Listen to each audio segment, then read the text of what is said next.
Okay, so we know that how a lot of Christians celebrate Christmas and Easter, Yeah. despite their pagan origins, and despite Christmas not actually being Christ's actual birthday. Okay, see, here's the thing.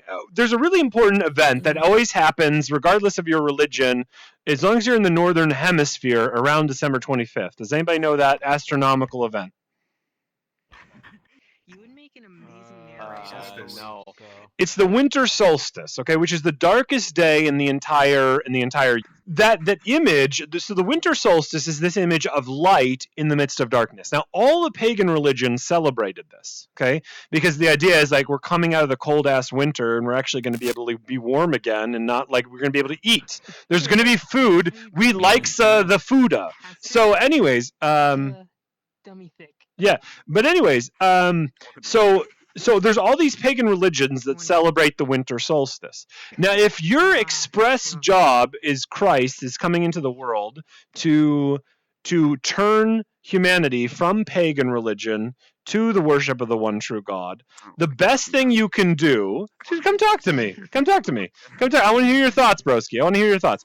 If that's Ricky your, was mad because you muted if him. that's the only reason oh. why he keeps talking. So anyways, well, I don't think I muted him, but okay. Anyways, so if that's like your express purpose is Jesus Christ, then what could you do better than to like curb stomp all the pagan deities and smash your birthday right in the middle of them, and then look where's Saturnalia today, bro? Like that's only being celebrated by some like hashish smoking, like doobie smoking hippie out in like California or something. Like literally the entire world, freaking Japan itself celebrates Christmas by eating KFC. It's a real thing. Google it. And so, like the entire world, all the pagan deities have been curb stomped by Christmas. And so, like, I think it's actually a very good reason. And by the way, what does Jesus call himself? He calls himself the light, right? He illuminates the world as it really is and destroys ignorance and darkness. And so, if you're going to be the light, when should you come into the world? But the darkest time of the year, the darkest day of the year. So, anyways, I think there's a tremendous amount of reason why Christ would choose December 25th. But even if it's not, like, let's say that's just crap. The thing is, like, a lot of, I would say Christmas and Easter, I think, are solid in their dating connection to the actual historical events. But there's other little Christian festivals that would line up with pagan holidays, not because they're trying to like compromise and be quasi-pagan. Oh, let's attract people by being quasi-pagan. No, in fact, there's nobody who hated the pagans more than the early Christians. If you look at, like, for example, the 4th century, where pagans and Christians hated each other, you'd be as likely to find a Democrat accepting or adopting a pro-life platform. Like, no, these are polar enemies. Like, they're not going to be like, hey, let me see how pro-life I can be today. Like, no, that's not going to happen. They're bitter enemies, especially in like the 4th century. So I don't think this is a co-opting of pagan religions. But the thing you have to understand, if you're a 1st century or 2nd century Christian, you have no days off. The thing you have to remember is that we forget this. There are no days off in antiquity. You work that day or you do not eat that day. And it's every single day. Like the 5-day work week is a novel invention that didn't come around until the 1800s. So the thing is, if you're a Christian and you want to spend an entire day of devotion to your God, when is the one day you can do it? When the pagans celebrate their festivals. They go off to the pagan temples, butcher bulls, goats, and these things, and we're going to celebrate the circumcision of Abraham, or we're going to celebrate the feeding of the 5,000, whatever the case may be. You're gonna turn these pagan holidays into Christian holidays because that your time is free. That's the only weekends you get in antiquity, is when the entire city stops to celebrate some pagan festival. And so even if we do see some correlation between pagan festivals and Christian holidays, that doesn't mean that there's some sort of like synergism or watering down that's going on here. No, the Christian church was just trying to take these pagan festivals and make them holy. Yeah, exactly, and conquer idols, right?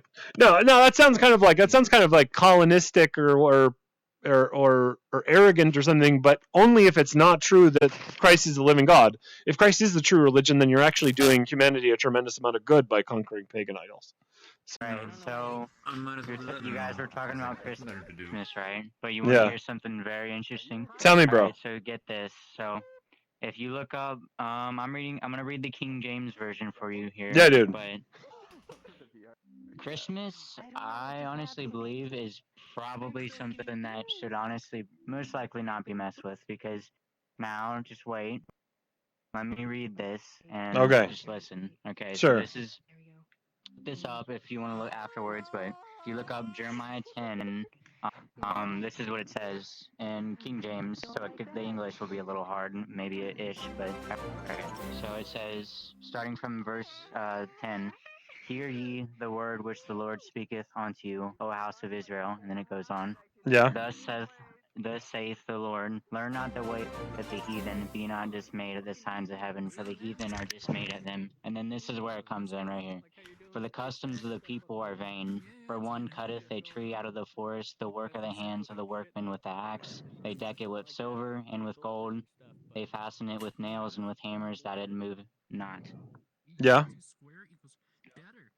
And there you go. Like, there's more, but it's just it kind of falls into other things over there, I think. But just think about that for a second. Yeah, well, I mean, okay, so I'm assuming you're trying to make an allegory to a Christmas tree. I think if we were to find this exact thing that's being referenced here, I'm sure it would look very different than a Christmas tree. But even if it were, like, let's say it's a 1-for-1 copy with a Christmas tree. I am not worshiping Saturn or Zeus or Wotan when I bring a Christmas tree into my house. Like that. If you are a you are a blatant liar if you think I'm worshiping any of those. In fact, I step on every one of those idolatrous pagan, evil, wicked religions. I spit upon them. And so to say that I'm somehow like discreetly worshiping. Like it's just like here's the thing. Like let me ask you this. Would it be evil for you to wear a purple armband tomorrow? Of course not, you'd say. Well, that's a silly question, Pastor. But of course, it's the same thing. Hold on. Just let me finish.